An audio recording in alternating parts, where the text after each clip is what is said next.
পৃথিবীর সেরা জ্ঞানীকে সূরা জুমারের 18 নম্বর আয়াত দিয়ে আপনি তার জবাব দিতে পারবেন। কি আছে এখানে? মারাত্মক একটা কথা আল্লাহ এখানে বলেছেন, খুবই জটিল একটা কথা আল্লাহ এখানে বলেছেন। আল্লাযীনা, যে বা যারা, ইসতামিউন,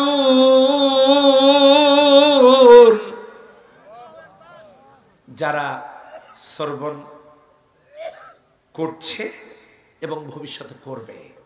আল্লাযীনা ইসতামিউনা, যারা শ্রবণ করতেছে এবং করবে। আল কওল, কথা। আপনারা কি এখন আমার কথা শুনতে পাচ্ছেন? যারা এখন আমার কথা শুনছেন এবং ইউটিউব ফেসবুকের মাধ্যমে ভবিষ্যতে যারা শুনবেন অথবা এই আয়াত ভবিষ্যতে যারা পড়বেন, মুরাদ তাই। আল্লাযীনা ইসতামিউনাল কওল, যারা শ্রবণ করে কথা, ফায়াত্তাবিউনা, আর অতঃপর তারা ইত্তেবা করে, আনুগত্য করে, অনুসরণ করে, মান্য করে, মেনে চলে। যেহেতু আপনাদেরকে ঘোষণা দিয়েছে নসিহা পেশ করার জন্য, আমাকে বলা হয়েছে আপনি নসিহা পেশ করুন। আমি তো ছোট মানুষ, কি নসিহা পেশ করব? যারা কথা শুনতেছে, ভবিষ্যতে শুনবে, কওল কথা, ফায়াত্তাবিউনা আহসানাহু, আহসান ইসমে তাফজিল, এই কথাগুলোর মধ্যে যেটা উত্তম কথা, সেই কথার যারা ইত্তেবা করে, অনুসরণ করে, মান্য করে, মেনে চলে, নসিহা গ্রহণ করে। দেখেন কাহিনীটা তারপরে কি, কষ্ট হইতেছে? তারপরের কাহিনী আল্লাহ বলে দিচ্ছেন, উলাইকা, আসমা ইশারা, উলাইকা, এই লোকগুলো আল্লাহ যেন দেখায়া দিচ্ছেন। সুবহানাল্লাহ বলবেন না? যারা কথা শোনে, সেই শোনা কথাগুলোর মধ্যে উত্তম কথাগুলোর ইত্তেবা করে, মান্য করে, ফাউলাইকা, ওই লোকগুলো। কারা তারা? আল্লাযীনা হাদাহুমুল্লাহ, যাদেরকে আল্লাহ হেদায়েত প্রদান করেন। ওয়াউলাইকা হুম উলুল আলবাব, ওয়াউলাইকা, আর ওই লোকগুলাই, হুম, তারা, উলুল আলবাব। লব্বুন, লাবিব, লব্বুন থেকে আলবাব, এই লোকগুলো হলো জ্ঞানী। জোরে বলেন সুবহানাল্লাহ। এই যে একটা কথা, কেউ যদি আপনাকে জিজ্ঞাসা করে পৃথিবীর সেরা জ্ঞানীকে, এই আয়াত দিয়ে, তার সূরা জুমারের 18 নম্বর আয়াত দিয়ে আপনি তার জবাব দিতে পারবেন। যারা শোনে কথাগুলো, সেই শোনা কথাগুলোর মধ্যে উত্তম কথার যারা আনুগত্য, ইত্তেবা করে, অনুসরণ করে, নসিহা মেনে চলে, এই লোকগুলো আল্লাহর পক্ষ থেকে হেদায়েত প্রাপ্ত এবং তারাই হলো উলুল আলবাব। এরা মহাজ্ঞানী। জোরে বলেন সুবহানাল্লাহ। তাহলে আমরা এখন এখান থেকে একটু সংক্ষিপ্ত তাফসীর শুনবো। কিরকম সেটা? জ্ঞান কি জিনিস? এই যে ফটোস্টেট মেশিনটা আছে ভাই, এটার যা বুদ্ধি, এই কাগজটা কাল আপনি ফটোস্টেট মেশিনের মধ্যে দিয়ে দেন, অবিকল আর একটা কাগজ আবার বের করে দেবে। আচ্ছা বলেন তো, ফটোস্টেট মেশিনের বুদ্ধি আছে না নাই? আছে? আচ্ছা, যদি থাকে তাহলে এই ফটোস্টেট মেশিন যারা বানাইছে তাদেরও তো বুদ্ধি আছে নাকি? মুরগির বাচ্চার বুদ্ধি দেখেন কি রকম। মা একটা আওয়াজ দেওয়ার সাথে সাথে দৌড়তে আসে, মায়ের পাখার নিচে লুকায়। হাঁসের বাচ্চার বুদ্ধি দেখেন কিরকম। হাঁসের বাচ্চা ডিম থেকে বের হয়ে শুধু পানি খোঁজে সাঁতার কাটার জন্য। কোনো কোচিং সেন্টারে সাঁতার শেখানো লাগে না, সে রীতিমতো সাঁতার কাটতেছে। বুদ্ধি আস্তে করে বলেন আছে না নাই? শুধু কি তাই? গাভীর বাছুরের বুদ্ধি দেখেন। মায়ের পেট থেকে বের হওয়ার পরেই ওকে বলা হয়েছে তোর মায়ের দুই পায়ের মাঝখানে খাবার আছে। ও খুঁজতে থাকে, মায়ের আদর পেয়ে খুঁজতে থাকে সামনের দুই পায়ের মাঝখানে খাবার পাওয়া যায় কিনা। মুখ লাগায় কিছুক্ষণ চেষ্টা করে, যখন পায় না মাথা নিচু করে মাইন্ড করে। মা বলে এখানে না, পিছনে যা।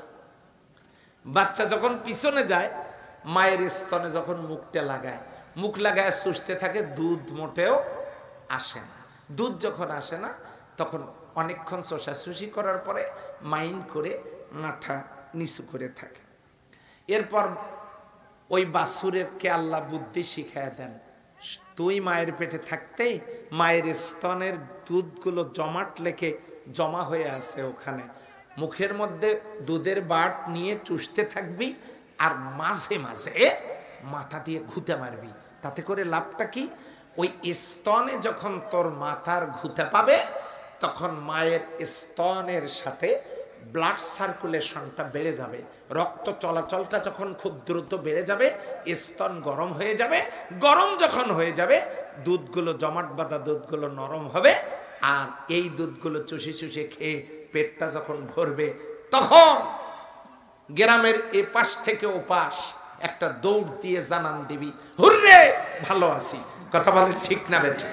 আচ্ছা বলেন তো, গরুর বাছুরের বুদ্ধি মাথার মধ্যে আছে না নাই? পাখিগুলোর বুদ্ধি দেখেন, বাবাই পাখিটার কি চমৎকার বুদ্ধি। পুরুষ বাবাই পাখিটা সুন্দর করে একটা বাসা বানালো। বাসা তো অত সুন্দর করে আমরা বানাতেই পারবো না, আমরা তো ওগুলো খুলতেও মনে হয় ঠিক মতো পারবো না। কথা বলেন তো ঠিক কিনা? বানাইছে সুন্দর করে, বানানোর পর সে বিয়ের সন্ধানে পাত্রীর খোঁজে ছুটাছুটি করছে। মিলে গেল একদিন তার কোনো এক পছন্দের পাত্রী আর একটা মাদি বাবাই পাখির সঙ্গে তার পরিচিত হলো। বলল যে বাসা বানাইছি একটা সুন্দর, ঘর বাদ বানিয়ে আমার সাথে চলো, দুইজনে যাই, দেখে আসো আমার ঘর। ওই স্ত্রী মা বাবাই পাখিটা সে যখন ওই বাসায় আসলো, দাওয়াত পেয়ে ভিতরে ঢুকলো, ঢুকে বের হয়ে চলে গেল। নর বাবাই পাখিটা পিছনে পিছনে যায়, চলে যায় যদি কেউ বাঁধন ছেড়ে, কাঁদিস কেন মন? আচ্ছা যাইতেছ তো একটু বলে তো যাবে, কেন চলে যাচ্ছ? আমার বাসা আমাকে কি পছন্দ হয় নাই? মাদি বাবাই পাখিটা বলতেছে, তুমি একটা আনসোশাল, দুইজন আমরা যদি ঘরই করি, স্বামী স্ত্রী একখানে বসে গল্প করব, এরকম ড্রয়িং রুম কি তোমার ঘরের মধ্যে আছে? নাই তো, তুমি একটা আনসোশাল, কাজে তোমার ঘর আমি করতে পারি না। এই নর পাখিটা আল্লাহর কাছে ফরিয়াদ করে, আল্লাহ এই আমি আবার ড্রয়িং রুমের ব্যবস্থা বাসার মধ্যে করব কেমনে? আল্লাহ তাকে বুদ্ধি শিখিয়ে দিলেন, আরো কিছু খড়কুটে এনে ওই বাসার ভেতরে মাঝখান দিয়ে এপাশ ওপাশ একটা টানা দিবি, বুঝলি না?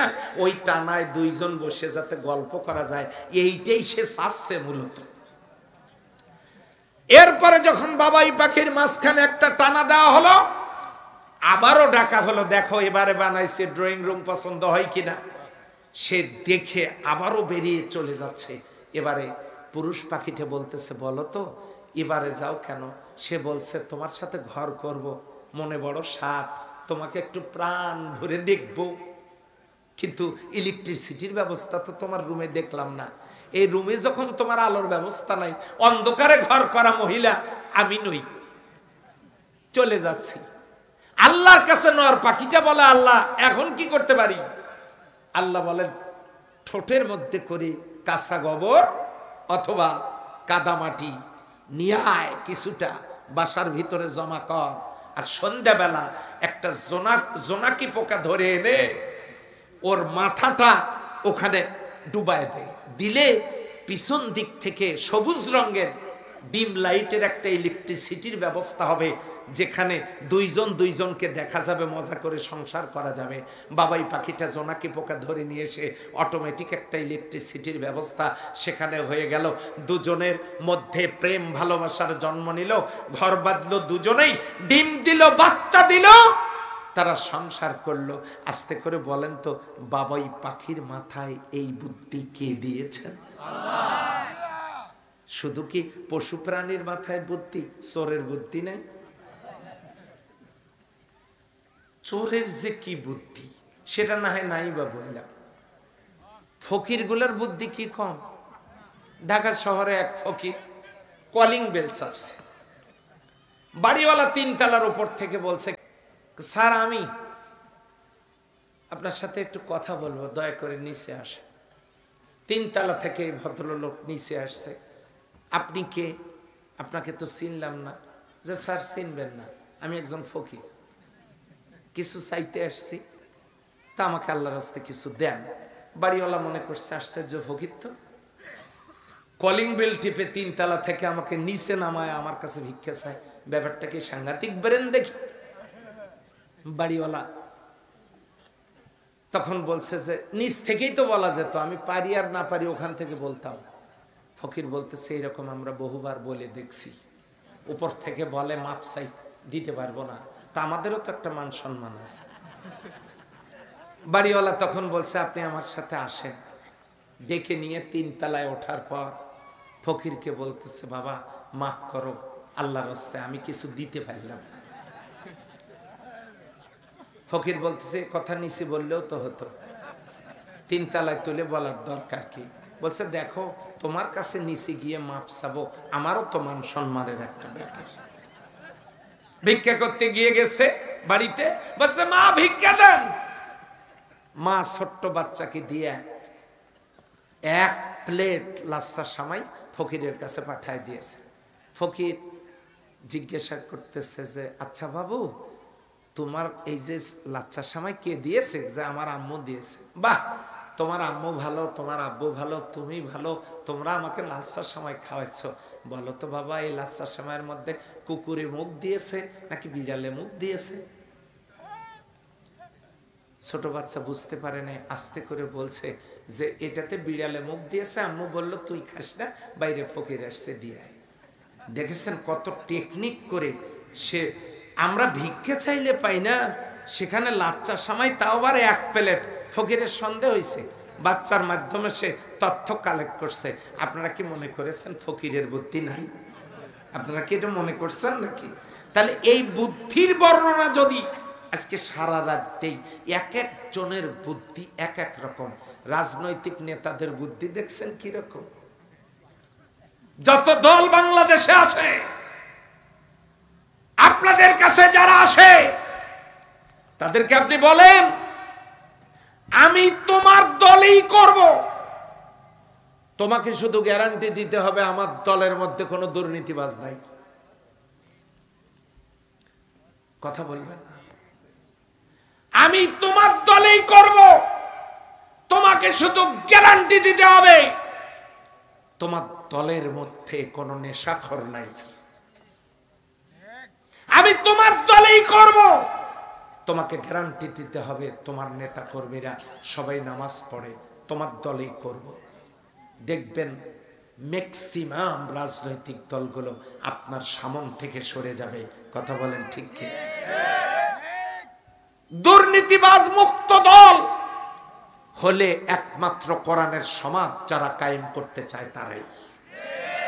সারা বাংলাদেশে লক্ষ লক্ষ মামলা তাদের বিরুদ্ধে হয়েছে, একটি মামলাও দায়ের হয় নাই দুর্নীতি। কাজেই বোঝাই যাচ্ছে তারা দুর্নীতি মুক্ত। কোন নেতা কর্মী তাদের বেনামাজি নাই,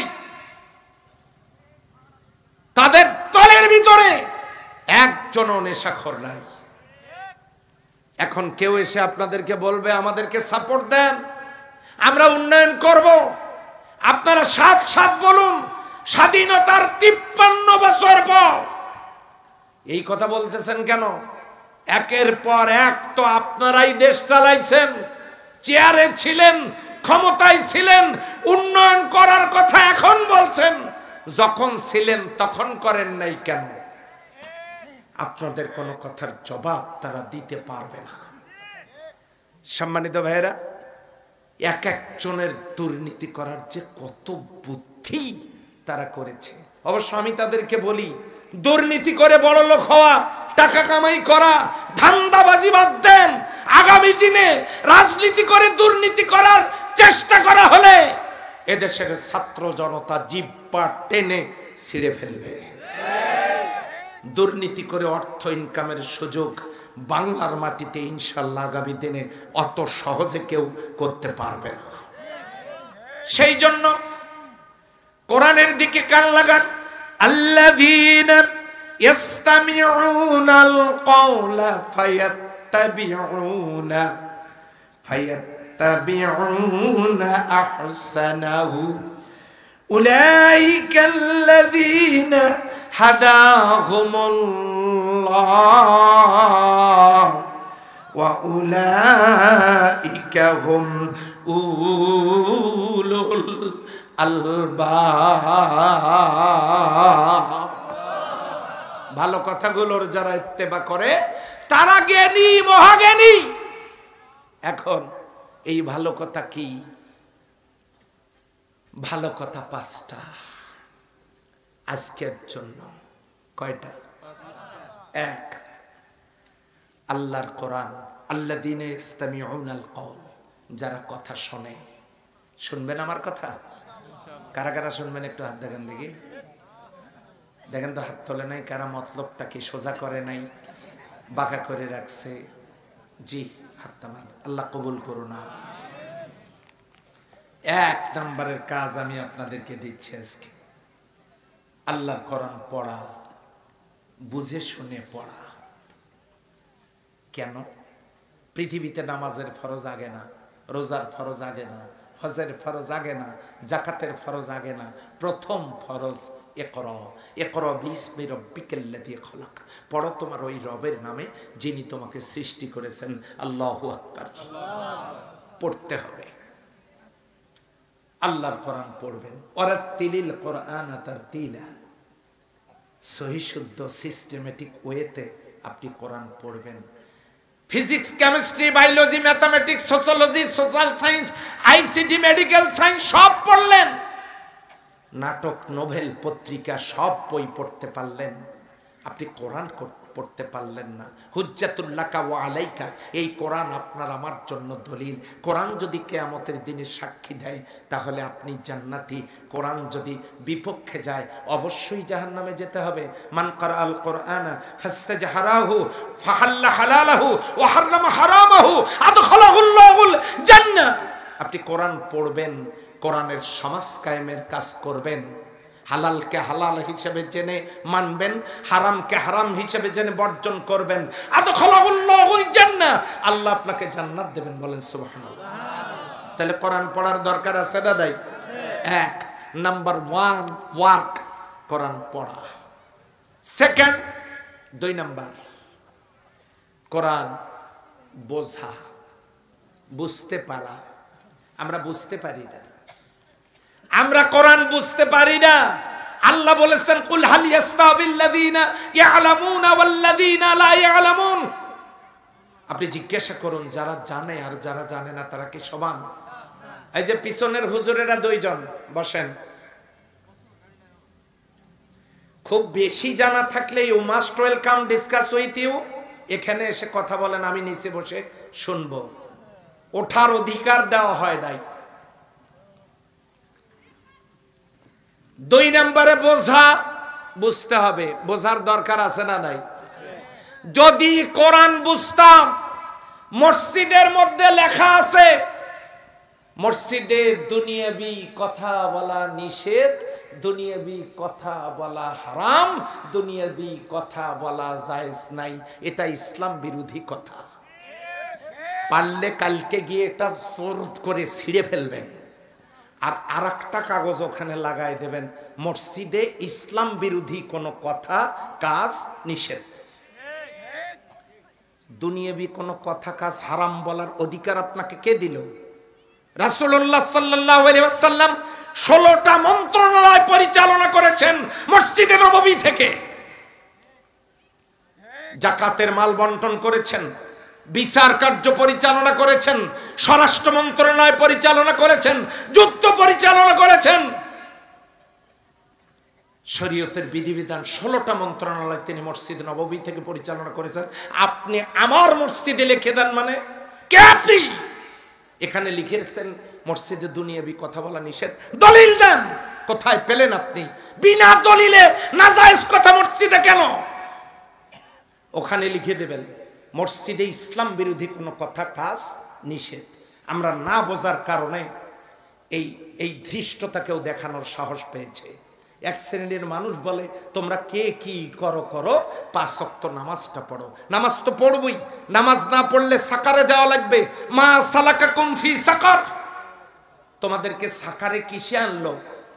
ক্বালু লাম নাকু মিনাল মুসাল্লিন, আমরা জমিনে সালাত আদায় করতাম না, এই জন্য সাকারে এসেছি। কিন্তু আপনাকে জানতে হবে, কোরআন জানতে হবে। নবী করিম সাল্লাল্লাহু আলাইহি ওয়াসাল্লাম নামাজ পড়েছেন 11 বছর কয়েক মাস। রাসূলুল্লাহ সাল্লাল্লাহু আলাইহি ওয়াসাল্লাম শৈশব কৈশোর 17 বছর তিনি এক ওয়াক্ত সালাত আদায় করেন নাই। শরীয়ত আসেনি, নবী হননি, বিধান নাজিল হয়নি, নামাজ ফরজ হয়নি, তিনি পড়েননি। 17 থেকে 40 বছর টানা 23 বছর হিলফুল ফুজুল গঠন করে সমাজ পরিবর্তনের কাজ করেছেন। এক ওয়াক্ত নামাজ পড়েননি, পড়ার দরকার হয়নি, নবুয়ত পাননি, বিধান নাজিল তিনি পাঞ্জেগানা নামাজ আদায় করেননি, করা লাগেনি, বিধান আসেনি, পড়তে হয়নি। নবী করিম সাল্লাল্লাহু আলাইহি সাল্লাম মিরাজের রাতে 5 ওয়াক্ত সালাত ফরজ হলো। এই 5 ওয়াক্ত সালাত যখন তিনি নিয়ে আসলেন, 5 ওয়াক্ত সালাত তিনি সিস্টেমেটিক ওয়েতে আদায় করতে থাকলেন। সুবহানাল্লাহ বলবেন না? কোরআনের সমাজ প্রতিষ্ঠার আন্দোলন করতে গিয়ে জীবনে 27টা যুদ্ধে তাকে নেতৃত্ব দিতে হয়েছে। এই যুদ্ধের নেতৃত্ব দিতে গিয়ে শুধু খন্দকের যুদ্ধে তিনি 4 ওয়াক্ত ফরজ সালাত কাজা করেছেন। জিবরিল আমিন এসে বলেন, আপনি কই যান? যে নামাজে যাচ্ছি। আল্লাহর হাবিবকে জিবরিল আমিন জানায় দিলেন, আপনার নামাজে যাওয়ার দরকার নাই, নামাজ মুলতবি করা হয়েছে। আপনি এখন রণাঙ্গনে কত ওয়াক্ত নামাজ কাজা হয় হোক, কিয়ামতের দিন আল্লাহর দরবারে জবাবদিহি করা লাগবে না। এই 4 ওয়াক্ত ফরজ সালাত তিনি পরে কাজা আদা করেছেন, কিন্তু ফরজ সালাত কাজা করে তিনি আল্লাহর জমিনে আল্লাহর দ্বীন কায়েম করার জন্য খন্দকের যুদ্ধের ময়দানে নেতৃত্ব দিয়েছেন। এমনি করে 27টা যুদ্ধের নেতৃত্ব দিতে গিয়ে জীবনের 17 ওয়াক্ত ফরজ সালাত তার জীবন থেকে ছুটে গেছে। রোজা, বিশ্বনবী রোজা করেছেন মাত্র 8 বছর। হিজরত করে চলে যাওয়ার 2 বছর পরে রোজা ফরজ হয়েছে। এই 8 বছর রোজা করতে গিয়ে 2 বার তিনি ফরজ রোজা কাজা করেছেন। কেন? বদরের যুদ্ধের দিনে যুদ্ধের বিজয় লাভের জন্য 1 পেয়ালা পানি নিয়ে দাঁড়ায় বললেন, উনজুর ইলাই, এদিকে তাকাও। নিজে পানি পান করলেন, সাহাবীদেরকে বললেন, তোমাদের যার কাছে যা খাবার আছে খাও, শরীরে শক্তি সঞ্চার করো। একটু পরেই 1000 কাফের সৈন্যের বিরুদ্ধে আমরা 313 জন লড়ব। আজকে যারা রোজা ছেড়ে দিয়ে বীর বিক্রমে কাফেরদের বিরুদ্ধে লড়াই করবে, তারাই আল্লাহর কাছে প্রিয় বান্দায় পরিণত হয়ে যাবে। বদরের যুদ্ধের দিনে 17ই রমজান জোহরের পরে আসরের আগে পানি পান করে ফরজ রোজা ছেড়ে দিয়ে বদরের যুদ্ধ করেছেন আল্লাহর হাবিব সাল্লাল্লাহু আলাইহি ওয়াসাল্লাম। কিসের? সমাজ কায়েমের জন্য। পাঞ্জাবি খুললেন, টুপি খুললেন, রুমাল খুললেন, জুব্বা খুললেন, সেলাই করা জামা খুললেন, পাগড়ি খুললেন, 1 টুকরো কাপড় কোমরে পড়লেন, আর 1 টুকরো কাঁধে ঝুলিয়ে দিলেন। কাপড়গুলোর কোনো সেলাই নাই, কোনো পকেট নাই, কাপড়টা ছিল কাফনের কাপড়। নিজে পরলেন, 10,000 সাহাবীকে একই কাপড় পরালেন। তিনি মদিনায় থেকে মিছিল শুরু করলেন, লাব্বাইক আল্লাহুম্মা লাব্বাইক, লাব্বাইক লা শারীকা লাক লাব্বাইক, ইন্নাল হামদা ওয়ান নি'মাতা লাক ওয়াল মুলক লা শারীকা লাক। 10,000 সাহাবীকে নিয়ে তিনি মক্কার দিকে মার্চ করছেন। তিনি যাচ্ছেন কাফনের কাপড় পরে। মক্কার কাফেরেরা বুঝতে পারলো আজকে সেলাই করা জামা খুলে মুসলমানেরা যেহেতু কাফনের কাপড় নিয়ে মক্কার দিকে আসতেছে, হয়তোবা তারা সিদ্ধান্ত নিয়েছে জীবন দিবে, তবু মক্কা ছেড়ে দেবে না। কাফেরেরা পালায়ে গেল। রাসূল সাল্লাল্লাহু আলাইহি সাল্লাম 10,000 সাহাবীকে নিয়ে কাফনের কাপড় পরিহিত অবস্থায় মক্কায় তিনি প্রবেশ করলেন। 8ম হিজরি 18 তারিখ, তারিখটা ছিল 18ই রমজান, রমজানের 18 তারিখ তিনি মক্কায় প্রবেশ করলেন। তিনি ফরজ রোজা ছেড়ে দিয়ে মক্কা বিজয় করেছেন। সুবহানাল্লাহ বলবেন? কয়বার হলো? এবার বলুন। রাসূলুল্লাহ সাল্লাল্লাহু আলাইহি সাল্লাম কাফনের কাপড় পরে মিছিল করে তিনি মক্কা বিজয় করলেন। কিসের? সমাজ কায়েমের জন্য। আমাদের দেশের মানুষগুলো মনে করে শুধু নামাজ ইসলাম। অবশ্যই ইসলাম, কিন্তু শুধু নামাজটাকে আপনি গুরুত্ব দিলেন। আমার দেশের মানুষ মনে করে রোজাটা ইসলাম। আপনি বছরে একবার রোজাটাকে গুরুত্ব দিলেন, একবারও ভাববেন না কোন কাজের জন্য নবীজি নামাজ কাজা করেছেন, কোন কাজের জন্য নবীজি রোজা কাজা করেছেন, কোন কাজের জন্য বিশ্বনবী জুব্বা জামা পাগড়ি টুপি খুলে কাফনের কাপড় পরে মিছিল করেছেন, কোন কাজের জন্য তিনি মক্কা বিজয়ের সময় মিছিল করে গিয়ে তিনি মক্কা বিজয় করেছেন রোজা ছেড়ে দিয়ে। এবারে আপনাকে বুঝতে হবে আমরা নামাজ পড়ি কোন দিকে মুখ করে? পশ্চিম দিকে না কেবলার দিকে। মক্কার পশ্চিমের যারা থাকে তারা কোন দিকে মুখ করে নামাজ পড়ে? পূর্ব দিকে কেবলার দিকে। উত্তরে যারা থাকে তারা দক্ষিণের দিকে, দক্ষিণের দিকে যারা থাকে তারা উত্তরের দিকে। এখানে আপনাকে একটু বুঝতে হবে বিশ্বনবী সাল্লাল্লাহু আলাইহি সাল্লাম কেবলার দিকে মুখ করে সালাত আদায় করতেন। হিজরতের রাত হযরত আলী রাদিয়াল্লাহু তাআলা আনহুকে বিছানায় শোয়ায় দিয়া আল্লাহর হাবিব হিজরত করে যাচ্ছেন।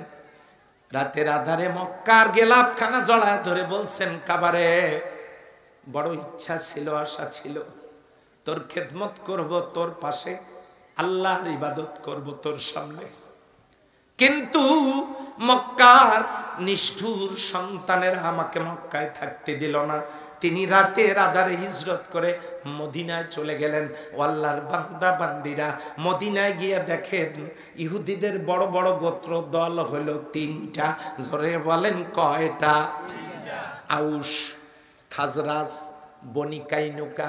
ওই সময়ের বড় রাজনৈতিক দল তিনটা ইহুদি গোত্র।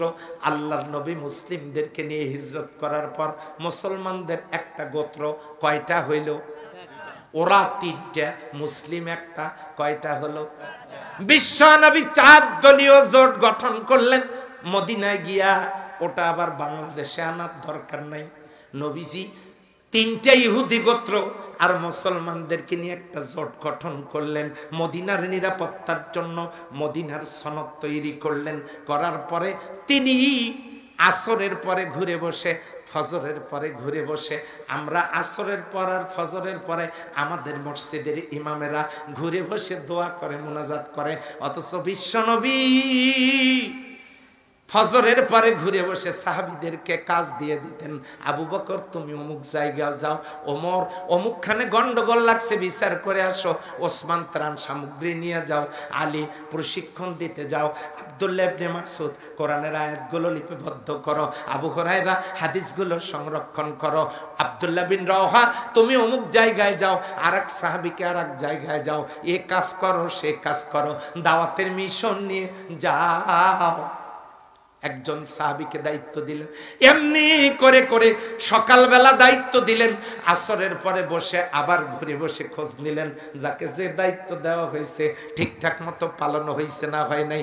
যদি না হইয়া থাকে রাতটা সময় দিলাম দায়িত্ব পালন করবা, সকালে খোঁজ নেব। এইভাবে সকাল বিকাল কাজের মনিটরিং করার মধ্য দিয়া নবীজি এবং তার সাহাবীরা মানুষের ঘরের দরজায় কড়া নেড়ে নেড়ে ইসলামের বাণী পৌঁছায় দিতে থাকলেন। যেহেতু 4 দলীয় বড় বড় ইহুদি জোটের সাথে তারা 4 দলীয় 3 দলীয় ইহুদি গোত্রের সাথে নবীজি জোট গঠন করেছেন। তারা যেহেতু আক্রমণ করবে না, হামলা করবে না, স্বাধীনভাবে কাজ চলতে থাকলো। নবীজি সপ্তাহে একটা করে মিটিং করতেন, 1 সপ্তাহের কাজ দিতেন, মাসে করতেন 4টা। ওই সিস্টেম আজও বাংলাদেশে চালু আছে না নাই? 4টা কাজ করতেন মাসে, 4টা মিটিং করতেন, ষান্মাসিক সম্মেলন করতেন ঈদুল ফিতরে, বার্ষিক সম্মেলন করতেন ঈদুল আজহায়, হজ্জুল আকবার বড় হজের দিনে, আরাফাতের দিনে বার্ষিক সম্মেলন তিনি করতেন। এমনি করে করে তিনি কাজ চালাতে থাকলেন। মদিনায় হিজরত করে, মদিনা উত্তরে, মক্কা দক্ষিণে, মদিনা থেকে দক্ষিণের দিকে মুখ করে সালাত আদায় করলে কিবলা হয়। কিন্তু ইহুদিদের সাথে জোট গঠন করার কারণে আল্লাহ তাআলা ওহী গায়রে মাতলু দ্বারা আদিষ্ট হয়েছিলেন, ওগো নবীজি আপনি ইহুদিদের কেবলাটাই আপাতত মেনে নেন। তার মানে আমরা যে কেবলার দিকে মুখ করি, আল্লাহর নবী কোরআনের সমাজ কায়েমের জন্য ইহুদিদের সাথে জোট করেছেন, ইসলাম ধ্বংস করার জন্য নয়। জোট গঠন করে কাজ করেছেন। আর ইহুদিরা কেবলা মানে উত্তরের দিকে বাইতুল মাকদাসকে, বিশ্বনবী উত্তরের দিকে মুখ করে একটানা 17 মাস পর্যন্ত সালাত আদায় করেছেন। একবারও কিবলার দিকে মুখ করে সালাত আদায় করেন নাই। বিশ্বনবী বাইতুল মুকাদ্দাসের দিকে মুখ করে 17 মাস নামাজ আদায় করেছেন। একদিন এক সাহাবীর বাড়িতে দুপুরে খাওয়ার পর যোহরের সালাতের সময় যখন হয়ে গেল, বিশ্বনবী নামাজে দাঁড়ালেন। 2 রাকাত নামাজ উত্তরের দিকে মুখ করে পড়ার পর তিনি নামাজের মধ্যে আকাশের দিকে তাকাইছেন। জিবরিল আমিন এসে বলেন, কদ নারা তাকাল্লুবা ফি ওয়াজহিকাস সামা, আপনি যে আকাশের দিকে তাকাইছেন এটা আমার আল্লাহ দেখেছেন। বোঝেন নাই মনে হয়? আকাশের দিকে তাকাইছেন কে? রাসূলুল্লাহ সাল্লাল্লাহু আলাইহি সাল্লাম। সঙ্গে সঙ্গে জিবরিল আমিন এসে বলতেছেন, কাদ নারা তাকাল্লুবা ফি ওয়াজহিকাস সামা, আপনি আকাশের দিকে তাকাইছেন, আল্লাহ দেখছেন। কোন কারণে তাকাইছেন এটাও আল্লাহ জানেন। 2 রাকাত নামাজ পড়েছেন আপনি উত্তরের দিকে মুখ করে। এখন আপনি কিবলা পরিবর্তন করেন। 2 রাকাত নামাজ আপনি আপনার কিবলার দিকে মুখ করে পড়েন। ওই জায়গায় একটা মসজিদ হয়েছে, মসজিদে জুল কিবলাতাইন। হাজী সাহেবেনরা আছেন কিনা? কই গো, মসজিদে জুল কিবলাতাইনে সালাত আদায় করছেন না করেন নাই? 2 কিবলার মসজিদ, 2 রাকাত উত্তরের দিকে, 2 রাকাত দক্ষিণের দিকে। যেই না দক্ষিণের দিকে মুখ করে তিনি সালাত আদায় করলেন, সঙ্গে সঙ্গে ইহুদিদের কাছে সংবাদটা পৌঁছে গেল। ইহুদিরা বলল, লোকটাকে আমরা ভালোই মনে করেছিলাম, মোহাম্মদ আমিনকে ভালোই মনে করেছিলাম, এই জন্য জোটে তাকে নিয়েছিলাম, কিন্তু উনি কেন কিবলা পরিবর্তন করলেন? ওনার সাথে আর জোট থাকবে না। আল্লাহ ওহী দিয়ে জানাই দিলেন ওদের মতলবটা। আল্লাহ বললেন, সায়াকুলুস সুফাহাউ মিনান নাসি মা ওয়াল্লাহুম আন কিবলাতিহুমুল্লাতী কানু আলাইহা। নির্বোধেরা বলা বলি শুরু করছে, এতদিন যে কেবলার দিকে ছিল এখন কেবলা পরিবর্তন করলো কেন? আল্লাহ বলেন, কুল্লিল্লাহিল মাশরিকু দি মাইয়াশাউ ইলাস। এই ইহুদিরা তারা এসে মদিনায় বলা বলি করা শুরু করলো, এখন থেকে আর জোট থাকবে না। নামাজ যখন শেষ হয়ে গেল, জিবরিল আমিন এসে বলেন, নবীজি সর্বনাশ, ইহুদিরা আর আপনার সাথে জোট রাখবে না। কেন? ওই যে আপনি কিবলা পরিবর্তন করছেন, এই জন্য আর জোট থাকবে না। আল্লাহর হাবিব বললেন, তাহলে উপায়? উপায় টুপায় কিছু না, আপনি 17 মাস আপনি এবং আপনার সাহাবীরা যত কাজ করেছেন, যত বাড়িতে তাওহীদের বাণী প্রচার করেছেন, আপনার দলের লোক এত বেশি হইছে, মদিনার শুধু 3টে গোত্র একখানে না, ওরা 14 দল 14 গোষ্ঠী একখানে হয়েও আর আপনার কিছু করতে পারবে না। আপনি এখন রাষ্ট্র ক্ষমতায় যাবেন। জোরে বলেন সুবহানাল্লাহ। এখনো যারা ওই জাতীয় দল একখানা হয়ে ষড়যন্ত্র করে, তারা এখন দেখুক, আজকে কোরআনওয়ালারাই কিছুদিন পরে হয়তো রাষ্ট্র পরিচালনায় নেতৃত্ব দেবে। আওয়াজ দিয়ে বলেন কথা ঠিক না বেঠিক? ও আল্লাহর বান্দারা, জিজ্ঞাসা করতে চাই, কোরআন কেন বুঝতে হবে? এই জন্য বুঝতে হবে, আমার দেশের মানুষগুলো শুধু নামাজকে ইসলাম মনে করে, রোজাকে ইসলাম মনে করে। বিশ্বনবী তা কাজা করে দেখালেন। প্রয়োজন যদি হয় নামাজ রোজা যুদ্ধের ময়দানে কাজা করার দলিল রেখে গেলাম। প্রয়োজন যদি হয় সেলাই করা কাপড় খুলে কাফনের কাপড় পরে মিছিলের দলিল রেখে গেলাম। প্রয়োজন যদি হয় ইহুদিদের সাথে জোট গঠন করে ইসলামকে আগায় নেওয়ার কৌশল অবলম্বনের দলিল রেখে গেলাম।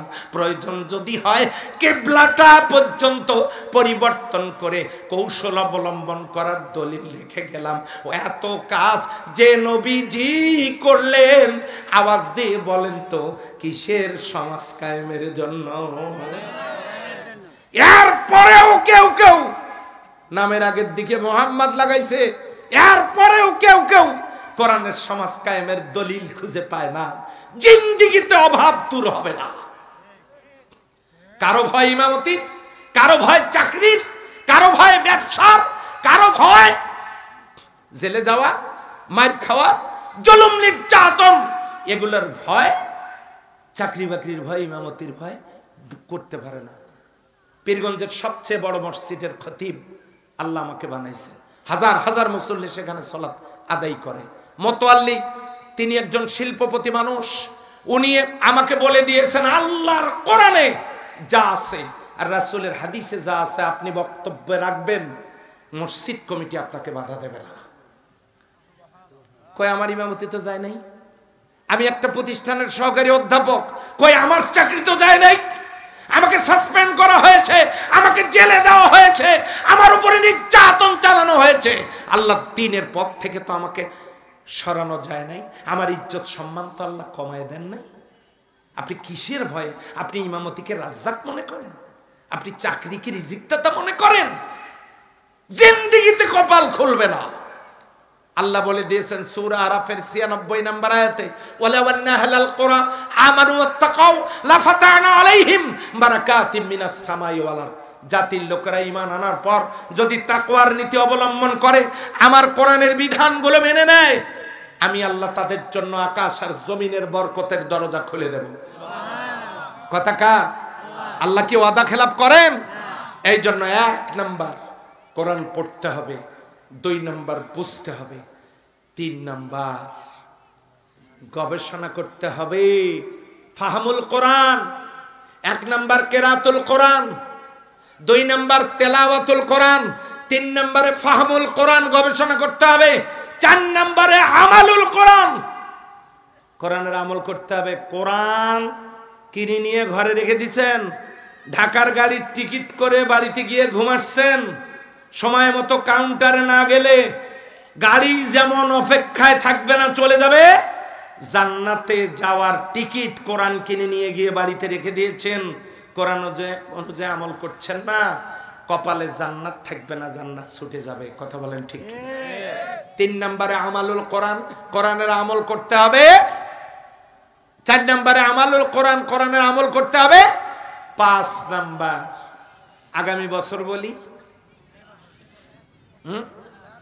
আজকে বলবো, কই আওয়াজ শুনে তো মনে হচ্ছে না।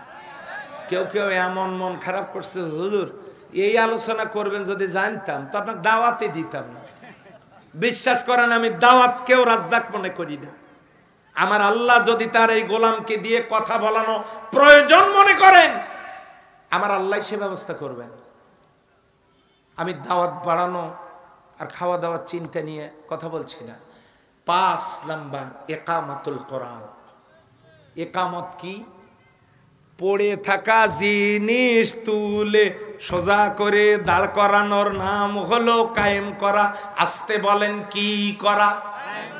পড়ে থাকা জিনিস তুলে সোজা করে দাঁড় করানোর নাম হলো কায়েম করা।